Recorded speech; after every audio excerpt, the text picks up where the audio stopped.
Right. Andhra Pradesh సంబంధించిన తాజా రాజకీయాల గురించి మాట్లాడితే, లడ్డు వాసన ఉండట్లేదు, లడ్డు సువాసన ఉండట్లేదు, ఇంతకుముందులాగా ఉండట్లేదు అనేది ఒక చర్చ అయితే, ఆ లడ్డూకి సంబంధించిన ప్రకంపనలో, లడ్డూకి సంబంధించిన చర్చ, వివాదం మాత్రం వివాదానికి సంబంధించిన వాసన మాత్రం ఏడాది పైగా ఇంకా కంటిన్యూ అవుతోంది. ఆ వివాదం తాలూకా వాసన. దానిపైన కామెంట్ ఏంటి సార్? ఇప్పుడు సిట్ రిపోర్ట్ తర్వాత మనం మాట్లాడుకున్నట్టున్నాం. సిట్ రిపోర్ట్ తర్వాత లేటెస్ట్‌గా ప్రభుత్వం ఏకసభ్య కమిషన్ ఏర్పాటు చేసింది. ఈ అవసరం ఉందా? ఏకసభ్య కమిషన్‌తో పరిష్కారం అయ్యే పరిస్థితి ఉంటుందా? సార్ ఇప్పుడు దీనిలో చాలా స్టేజెస్ దాటాము. హ్మ్. ఇక్కడ government particularly the TDP, Janasena, BJP దీనిలో పెద్దగా ప్లే చేసింది ఏం లేదు. చేయట్లేదు కూడా ఇంకా మరి. చేయట్లేదు. హ్మ్. వాస్తవంగా విశ్వ హిందూ పరిషత్ కానీ, ఆర్ఎస్ఎస్ కానీ, బజరంగ్ దళ్ కానీ, వారు జనరల్గా ఎక్కడైనా హిందూ ధర్మానికి కానీ, ధర్మ ప్రచారానికి కానీ ఇబ్బంది వస్తే Hmm. ఫస్ట్ ముందుకొచ్చి యాక్షన్ తీసుకునేవాళ్ళు వాళ్ళు. Hmm. వాళ్ళు ఇందులో అసలు ఎలాంటి మాట మాట్లాడలేదు. ఏ ఏ విషయం గురించి ప్రస్తావించలేదు. తప్పు జరిగిందని కానీ, అపవిత్రం అయిందని అని కానీ కూడా వీళ్ళు అనలేదు. They are quite. Quite. So ఇది ఫస్ట్ అండర్స్టాండ్ చేసుకోవాలి జనం. Hmm. అసలు ఎవరైతే కాపాడాలని ప్రయత్నం చేస్తున్నారో, ఎవరైతే మేము ఈ హిందూ మతాన్ని ఎంతకాలంగా రక్షించాము కాబట్టి ఆ హిందూ ధర్మం అనే మాట్లాడేవారు, వాళ్ళెవరు మాట్లాడిన అంశం వీళ్ళు మాట్లాడుతున్నారంటే ఏముంది ఇందులో రహస్యం అనేది మొదట క్వశ్చన్. ఇక నెక్స్ట్ క్వశ్చన్ ఏంటంటే, దీనిని పొలిటిసైజ్ చేసి పొలిటికల్ మైలేజ్ పొందాలని గౌరవ సీఎం అలాగే డిప్యూటీ సీఎం ఇద్దరు కూడా, చంద్రబాబు గారు కానీ పవన్ కళ్యాణ్ గారు కానీ, వీళ్ళిద్దరూ తప్పు చేశారు. అసలు వాళ్ళు ఆ దారి ఎంచుకోవటమే తప్పు. పొలిటికల్ స్ట్రాటజీలో వాళ్ళు కంప్లీట్గా డిఫేమ్ అయిపోయారు. దాన్ని ఏమంటారు, యూటర్న్ తీసుకోవాల్సిన పరిస్థితి వచ్చింది. It's a strategic mistake, politically strategic mistake of mister Chandrababu and mister Kalyan. Okay, agenda తీసుకోవడమే తప్పు. అంటే వాళ్ళు ఏమనుకున్నారంటే, ఆ ఎన్డీడీబీ ప్రిలిమినరీ రిపోర్ట్ ఇలా there is a possibility of animal fat, mixing of animal fat అనేది ఏదో సమ్ లైన్ ఏదో చూసి హడావిడి పడిపోయి అందులో ఏదో ఉంది, దీన్ని మనం విపరీతంగా చేయవచ్చు అని అనుకున్నారు. అసలు ఇక్కడ అంత నీచానికి దిగజారాల్సిన అవసరం ఏంటి అంటే, ఎన్నో రాజకీయమైన అంశాలు ఉన్నాయి, రాష్ట్ర ప్రగతికి సంబంధించిన అంశాలు ఉన్నాయి, రాష్ట్రంలో అభివృద్ధిని కాంక్షించేటువంటి వాళ్ళు ఎన్నో అంశాలు తేవచ్చు కదా. ఈ అంశంలో మీరు చేత కాదు, మీరు చేయలేకపోయారు. ఇప్పుడు ప్రాబ్లం వల్ల వాళ్ళకి అపోజిషన్ పార్టీగా వాళ్ళు వైసీపీనే కదా ఫీల్ అవుతారు. సో ఇప్పుడు వైసీపీ టీడీపీ పై చేయి సాధించాలనుకుంటే ఏదైనా డెవలప్మెంట్ ఎజెండాలో సాధించవచ్చు కదా. బట్ ఇట్లాంటి మతపరమైనటువంటి ఎజెండాలోకి వెళ్ళడం. ఇంకొక పాయింట్ ఏంటంటే, జనరల్గా ఇప్పుడున్న సీఎం గారు మతాల గురించి ఎక్కువ మాట్లాడేవాడు కాదు, గతంలో ఎప్పుడు లేదు. ఇప్పుడు ప్రత్యేకంగా అసలు అతను ప్రమాణ స్వీకారం చేసిన వెంటనే మా కులదైవం, మా ఇంటి దైవం అని మాట్లాడటం మొదలుపెట్టాడు. అంటే he has a game, he has a scheme in mind. So ఈసారి దేవుడిని వాడదాం, రాజకీయానికి వాడదాం, ప్రత్యర్థిని అంటే లేవకుండా దెబ్బ కొడదాం, తిరిగి లేచి అవకాశం ఇవ్వకూడదు అని అట్లేదో ప్లాన్ చేశారు. అది సక్సెస్ అయిపోతాం అనుకున్నారు, బికాజ్ మెజారిటీ హిందూస్ కాబట్టి. అది పూర్తిగా ఫెయిల్ అయిపోయింది. స్పష్టమైన విషయం ఏంటంటే, there are 2 laboratories. NDRA, national dairy research institute, ICAR Karnal హైదరాబాద్లో ఉంది, ఇంకోటి ఎన్డీడీబీ ఆనంద్ గుజరాత్లో ఉంది. వీరిద్దరు కూడా చాలా క్లియర్ రిపోర్ట్స్ ఇచ్చారు. ఆ రిపోర్ట్స్లో అక్కడ ఇచ్చిందేమో లార్డ్ అంటే పిగ్ ఫ్యాట్ అనేది లేదని కర్నల్ వాళ్ళు ఇచ్చిన రిపోర్ట్లో ఇచ్చారు. అంటే అక్కడ పీసీఆర్ టెస్ట్ చేశారు, పొలిమరేజ్ చైన్ రియాక్షన్, మాలిక్యులర్ డిఎన్ఏతో చేశారు. ఆ డిఎన్ఏ ఏం చేస్తుందంటే స్పెసిఫిక్ స్పీషీస్ ఇందులో ఉందా అనేది చెప్తుంది. అసలు అక్కడ యానిమల్ డిఎన్ఏనే లేదు. సో యానిమల్ డిఎన్ఏ లేదు కాబట్టి అసలు ఛాన్సే లేదనేది ఐసీఆర్ ఇచ్చింది. ఎన్డీడీబీ ఇచ్చిన దానిలో వాళ్ళు కొలెస్ట్రాల్ టెస్ట్ చేశారు. బోత్ ఆర్ డైరీ దానిలో టాప్ ఇన్స్టిట్యూషన్ మన కంట్రీలో. కొలెస్ట్రాల్ అనేది కనిపించలేదు. యానిమల్స్లో, ప్లాంట్స్లో కొలెస్ట్రాల్ ఉండదు, ఓన్లీ హ్యూమన్ యానిమల్స్లోనే కొలెస్ట్రాల్ ఉంటుంది, ప్లాంట్స్లో కొలెస్ట్రాల్ ఉండదు. చిత్రమైన విషయం ఏంటంటే, గీ కూడా లేదు అందులో. చాలా మైనర్ క్వాంటిటీస్ గీ ఉంది. ఇప్పుడు palm oil, palm kernel oil, palm stearin ఇవి మాత్రమే దానిలో ఉన్నాయి. సో దీంతో ఏమైపోయిందంటే, అసలు గీ క్వాంటిటీ చాలా తక్కువ ఉండి, గీలో ఉండాల్సిన ఇంగ్రీడియంట్స్ చాలా తక్కువ ఉండి, ఈ పామోలిన్ ఆయిల్ ఎక్కువ యూస్ చేసి దానిలో గీ స్మెల్ రావడానికి, ఆ విజిబిలిటీ రావడానికి they used certain enzymes, contents లాంటి కొన్ని కెమికల్ ఐటమ్స్ వాడారు. వాడి లుక్ అండ్ ఫీల్ తీసుకొచ్చారు. ఇక్కడ ఇంకొక పాయింట్ ఏంటంటే 2.5 ఐ మీన్ 250 రూపీస్కి అసలు గీ ఎలా దొరుకుతుంది? ఇంపాసిబుల్ కదా. సో అక్కడ కూడా కనిపిస్తుంది.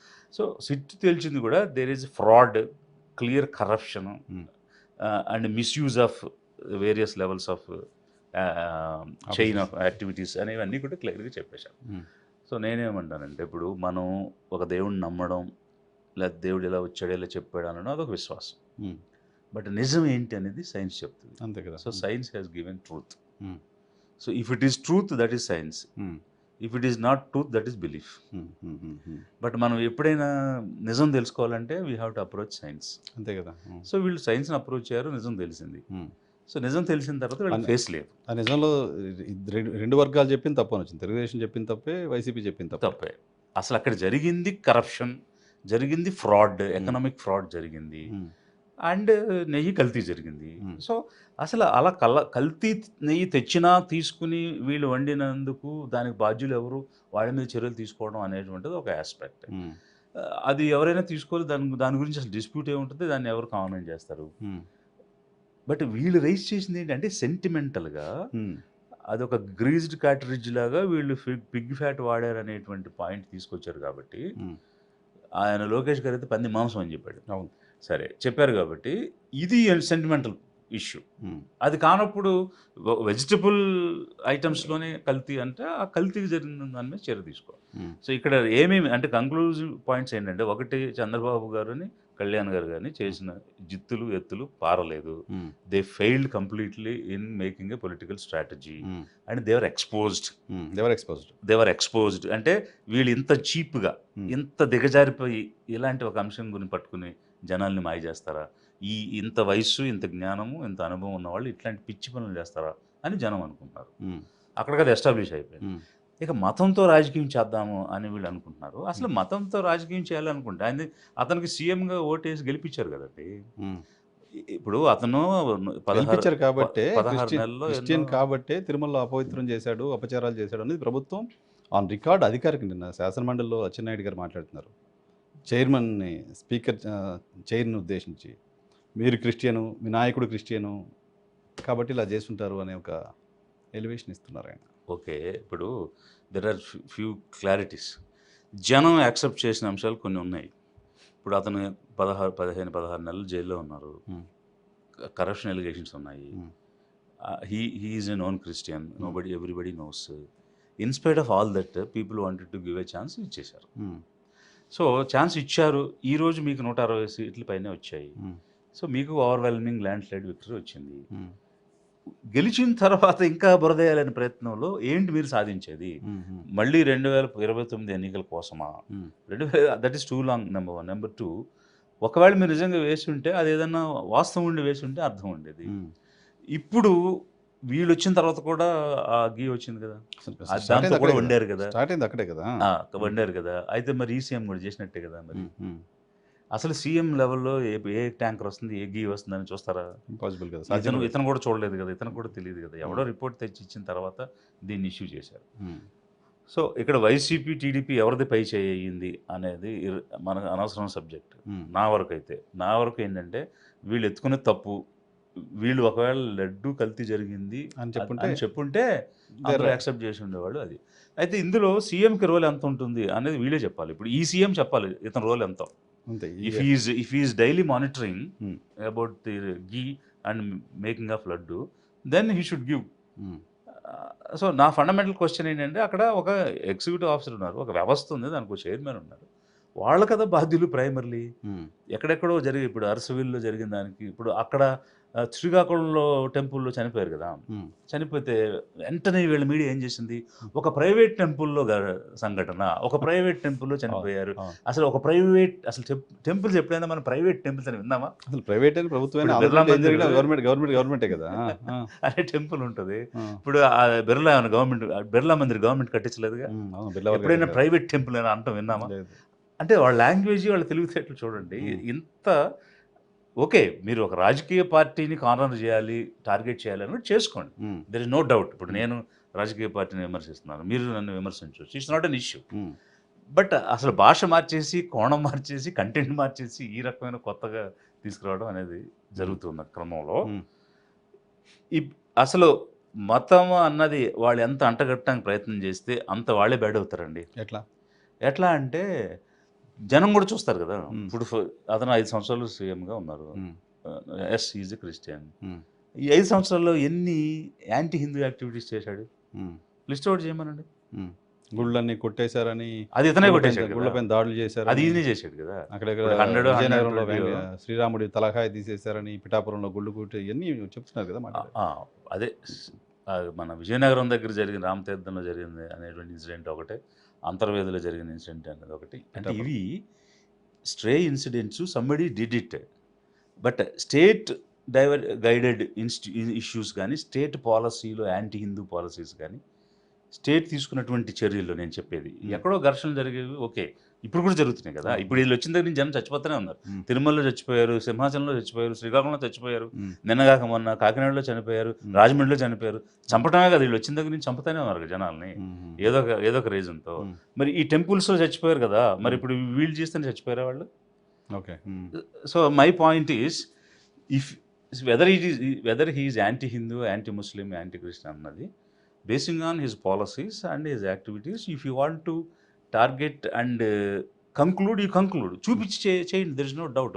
ఇప్పుడు సపోజ్ నన్ను యాంటీ ముస్లిం అను, నన్ను యాంటీ క్రిస్టియన్ అను, బట్ అది దానికి ఏదన్నా చూపించాలి కదా మన చర్య. ప్రభుత్వంగా తీసుకున్న పాలసీ డెసిషన్ ఏంటి, హిందువులకు వ్యతిరేకంగా తీసుకున్న డెసిషన్ ఏంటి అన్న దాన్ని బట్టి కదా ఉంటుంది. And no sensible person will do like that. Being in politics, we want every one and we have to be with everybody. So ఇప్పుడు హిందూగా ఉన్న చంద్రబాబు నాయుడు ముఖ్యమంత్రిగా ఉంటే మొత్తం క్రిస్టియన్స్వి, ముస్లిమ్స్వి, వాటన్నిటికి సంబంధించిన ఆచారాలను తీసేస్తారా? వాటికి వ్యతిరేకంగా పనిచేస్తారు? చేయలేదు కదా అతను. పైగా అతను చర్చెస్కి వెళ్ళి ఎవ్రీ క్రిస్మస్కి పార్టిసిపేట్ చేస్తున్నారు కదా, ఎవ్రీ రంజాన్కి ఇప్పుడు ఈవెన్ దట్ డెప్యూటీ సీఎం ఎవరైతే సనాతన్ అని డిక్లేర్ చేసుకున్నాడో, ఆయన రంజాన్కి వెళ్ళి ఆ టోపీ పెట్టుకొని బిర్యానీ తింటున్నాడు కదా. మరి ఇంకా అసలు ఇది వెరీ సిల్లీ అండ్ ఇల్లాజికల్. అందుకే నేను ఏమంటానంటే స్ట్రాటజిక్ మిస్టేక్ అంటున్నా. వాళ్ళు ఈ సబ్జెక్ట్ ఎత్తుకోవడమే తప్పు. Mistake. Yes, 100% they did a mistake. మరి ఇప్పుడు ఏకసభ్య కమిషన్ ఎందుకు వేసి ఉంటారని మీరు అనుకుంటున్నారు సార్ సిట్ రిపోర్ట్ తర్వాత? మీరు సిట్ ఇచ్చిన రిపోర్ట్కి మించి ఒక్క అంశం చెప్పమనండి అతను. దాన్ని రీఇటరేట్ చేయడం, కొరాబరేట్ చేయడం తప్ప వాట్ ఈ can do as a single person. Sit ఇంతమంది అధికారులు, ఎన్డీడీబీ అధికారులు, పోలీస్ లాబొరేటరీ రిపోర్ట్స్ ఇవన్నీ జరిగింది. అంటే వీళ్ళు ఏంటంటే వీళ్ళకి తప్పు జరిగిపోయిందన్న విషయం గమనించారు. ఫేస్ సేవింగ్ లేదు, ముఖం చాటేసిన పరిస్థితి వచ్చింది. ఎలా బయటపడాలి దీనిలో నుంచి అని కాలం అంటే to buy time they appointed A commission. ఆ కమిషన్ పేరు మీద ఇది వస్తుంది, అది వస్తుంది, ఇలా అనేది కొంచెం తాత్సారం, కొంచెం జనాల మెమరీలోంచి అది బయటికి పోయిన తర్వాత ఏదో ఒక రోజు ఇలా వచ్చింది, అలా వచ్చింది అనేసి అంటే ఒక సేఫ్ ఎగ్జిట్ కోసం కమిషన్ వేసుకున్నారు అంతే వాళ్ళు. సో ఎలా బయటపడాలి దీనిలో నుంచి తెలియక, దారి లేక ఏదో ఒకటి చూపించి, ఇప్పుడు ఏదో కమిషన్ వేస్తున్నాం, రిపోర్ట్ వచ్చినా చూస్తాం, అట్లా టాక్టిక్స్, టైం బయింగ్ టాక్టిక్స్ ఉంటాయి కదా, అట్లా టైం బిల్డింగ్ ఎస్కేపింగ్ పాత్ అంతే. సేఫ్ ఎగ్జిట్ కోసమే అతను కమిషన్ అనేది వేశారు తప్ప he cannot bring any truth beyond what SIT has done. Because it is an exhaustive report, everything is there, కంప్లీట్గా ఉంది report. So beyond that they cannot do anything. So ఇప్పుడు ఇప్పుడు supreme court కూడా ఏముంది, ఇప్పుడు దానికి ఎగనెస్ట్గా కాదు కదా, లెట్ ఇట్ బి, చేసుకొని ఉండే అని వదిలేసింది, లైట్ తీసుకున్నారు. వాడు వేసుకొని what is that SIT report already మా దగ్గర ఉంది కదా.